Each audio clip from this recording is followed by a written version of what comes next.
স্বামী ব্রহ্মানন্দকে 1895 খ্রিস্টাব্দে একটি চিঠিতে স্বামীজি লিখছেন, যার মনে সাহস, হৃদয়, ভালোবাসা আছে সে আমার সঙ্গে আসুক, বাকি কাউকে আমি চাই না। মায়ের কৃপায় আমি একা 1 লাখ আছি, 20 লাখ হব। আমার একটি কাজ হয়ে গেলেই আমি নিশ্চিন্ত।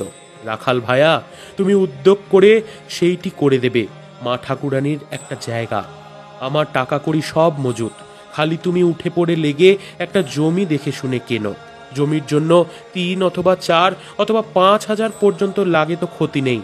ঘর দ্বার এক্ষণে মাটির ভালো, 1 তলা কোঠার চেয়ে মাটির ঘর ঢের ভালো। ক্রমে ঘর দ্বার ধীরে ধীরে উঠবে। যে নামে বা রকমে জমি কিনলে অনেক দিন চলবে, তাই উকিলদের পরামর্শে করিবে। ওই চিঠিরই শেষাংশে লিখছেন, কিছু কালেকশন নেবে, তাতে 2,000 1,000 টাকা হতে পারে। তাহলে মা ঠাকুরানীর জমির উপর দস্তুর মতো ঘরদার হয়ে যাবে। বৈকুণ্ঠনাথ সান্যালকে 9 ফেব্রুয়ারি 1895 খ্রিস্টাব্দে লিখছেন, মা ঠাকুরানীর জন্য জমি কিনে দিলে আমি আপনাকে ঋণমুক্ত মনে করব। মা ঠাকুরানীর জন্য জায়গা কিনলেই আমি নিশ্চিন্ত।